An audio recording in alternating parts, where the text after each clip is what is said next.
Hello world, it is Tuesday, June 23rd. Starting to be a sunny day. It was raining this morning, quite humid. We needed rain. I hope it was enough.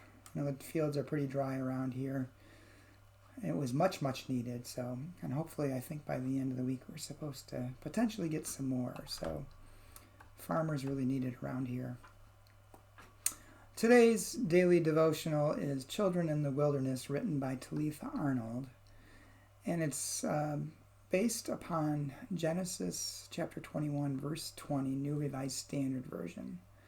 God was with Ishmael, and he grew up. He lived in the wilderness and became an expert with the bow. Talitha writes, Ishmael was a child of the wilderness. Conceived in the wilderness of slavery, he was in utero when his mother Hagar fled to the desert to escape abuse. When his half-brother Isaac was 3, Ishmael's father Abram sent the 16-year-old and his mother into the wilderness of Beersheba with only some bread and a skin of water, barely enough to last a day in the desert. Thanks to divine intervention, Ishmael and his mother lived, but they never went back to his father and his other family. Instead, according to Genesis, the boy grew up and lived in the wilderness for the rest of his life, a hard place to be at any age. God was with the boy even in the wilderness. There are children in our time who, like Ishmael, have lived their entire lives in the wilderness. Their desolate places aren't called Beersheba or Paran. They may not even be places, but situations with names like poverty or racism, sickness or hunger. How is God with such children in their wildernesses? As importantly, how are we? The question becomes more urgent as the coronavirus spreads across the nation and the world. In this pandemic wilderness, as more of God's children of all ages face sickness, hunger, and economic despair, how do we offer God's love? What will we give of our lives so that, like Ishmael, God's children will know God is with them in this wilderness? Talitha's prayer. As you were with Ishmael in the desert, be with all your children, O God, in this fearsome time. Give us the courage and the commitment to be with them too. Amen.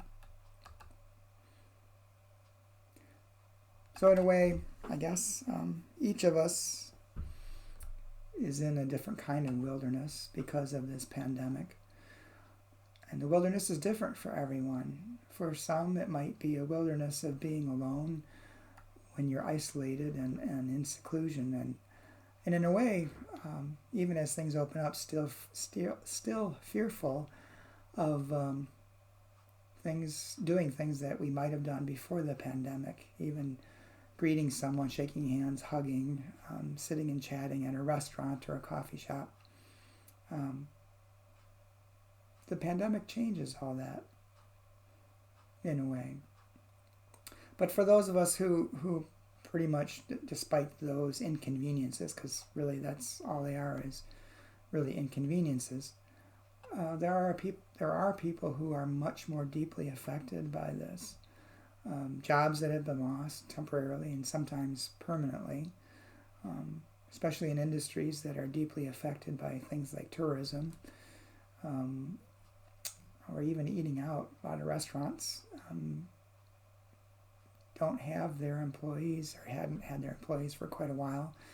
And even now that things are opening up, I don't think the traffic flow in restaurants is quite what it was, at least around here. And other issues of when people are called back to work, there's still not childcare readily available. So what are those people doing who don't have any option and just need to stay home and have lost their jobs? So there's a lot of people going through a lot more pain than perhaps many of us are. So let's try to keep our eyes open and our hearts open, and to look for the people that are wandering in a wilderness that may be much more severe than ours, and see what we can do to help them and to continue to support them. And if you are in a wilderness and life seems hopeless, reach out to someone. Reach out to me if you need some help. and we can talk and see what we can do.